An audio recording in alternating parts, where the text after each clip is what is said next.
Hey, how's it going? Sunday afternoon.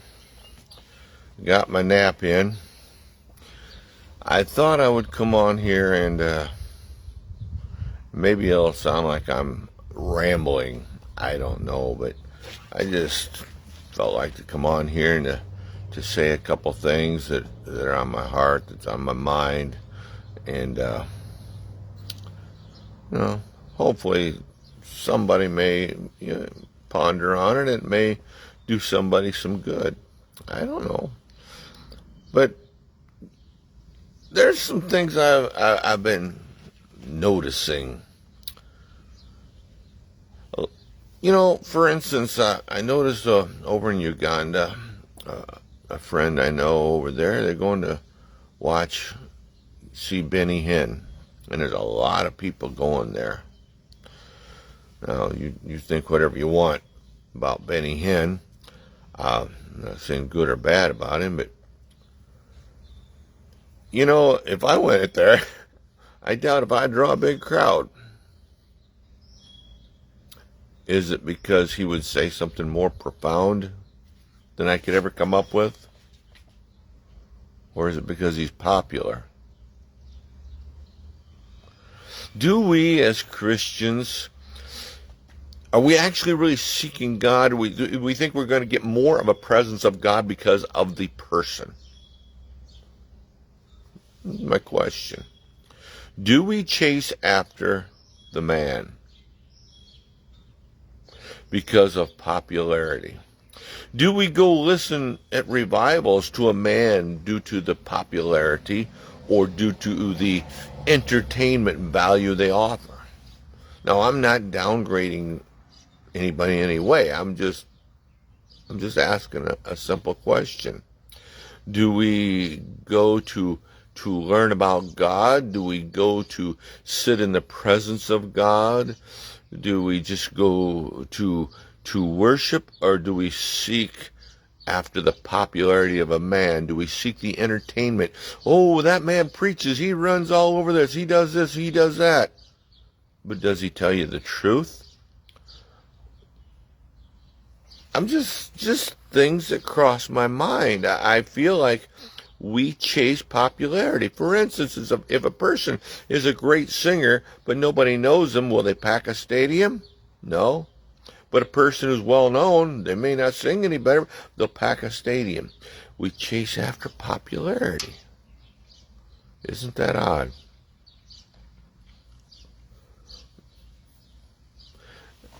And anyway, I was, I've been dealing with a lot of things lately, and I've had to go to God about quite a few things here lately, and trying to come to the conclusion it's not about recognition. It's not about what people think of us or how well they like us or how big we are in people's eyes. It's not about that. It's about being obedient to God. Because I was thinking, let's say you take one person and they are, and you, not everybody believes in these things, and that's neither here nor there. But if one person has meetings and the gifts of the Spirit are operating through them, people are getting healed and they're speaking over people and they're doing these things, then you have another person who is giving a cup of water, feeding a hungry child, ministering these ways. Who's somebody going to come and listen to? And this is where it dawned on me. Man, because, I would love to be able to pray for people and their blinded eyes open. I'd love to be able to pray for people and they can hear and they walk. I'd love all that. But is that any bigger than giving that cup of water to someone who's thirsty? Giving a meal to a child who's hungry? Giving a pair of shoes to someone who has no shoes on their feet? Is one any more than the other? I think many times we have this superhero complex.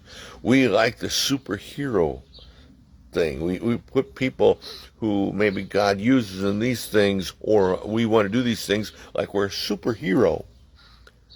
God does not call us to be superheroes. He calls us to be servants. If you don't get any more out of what I'm trying to say, that's basically my bottom line. We are called to be servants. And to do something just to minister someone in a simple way of giving something to them in need, without anyone seeing it, without any recognition, is important. It's just as important, if not more important, than being seen laying hands on somebody and healing them. Oh, that may make your ministry grow and get all sorts of followers. And I'm not belittling that by any means whatsoever. But we as people, we set one person up higher than another. We set certain things up higher than another. It's all about just plain being obedient in ministering. Not about how many people are following you. Not about how many people you get to listen to you. Not about drawing a crowd. You know, if you minister to one person, that person may win a multitude.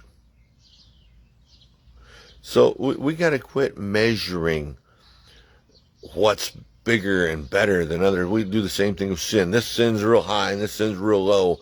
Oh, doing this, raising the dead, that's a great thing. That's bigger than helping, giving somebody a pair of shoes. We've got to quit.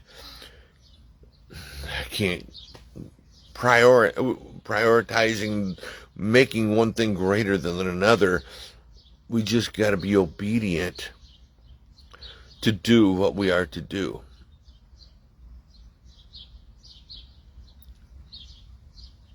Like I said, if I was to go over to Uganda, I wouldn't draw thousands and thousands like Benny Hinn. And again, I may say something more profound. God may use me in a more profound way, but I'm not popular, and I'm not demeaning that. But many times we chase after the man, or we expect God to move because of a man. It's not about the man. We've got to keep our eyes off the man and focus on God. But in his servants, that's what we need to be, is servants. Jesus wasn't a superhero. He was a servant. Could he have been a superhero? Yes, he could. But he was a servant. Came from heaven. God himself came down to wash men's dirty feet.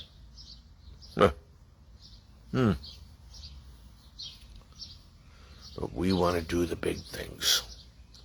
We want to do the big things. We want to, in the back of our minds, it may not be intentional, but unintentional, we want somebody to see us as some spiritual giant. And it's not about being a spiritual giant or a superhero. It's about being obedient, whether anyone sees the act or not. That's where humility comes in. If you give some money to help someone here, if you do something there and nobody knows about it, that's a great thing. It's not about going and doing something.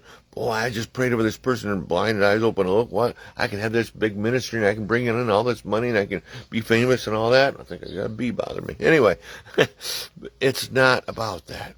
It's about being obedient and being a servant. And I'll just leave it at that. And I hope someone will get that and understand that we don't have to be somebody.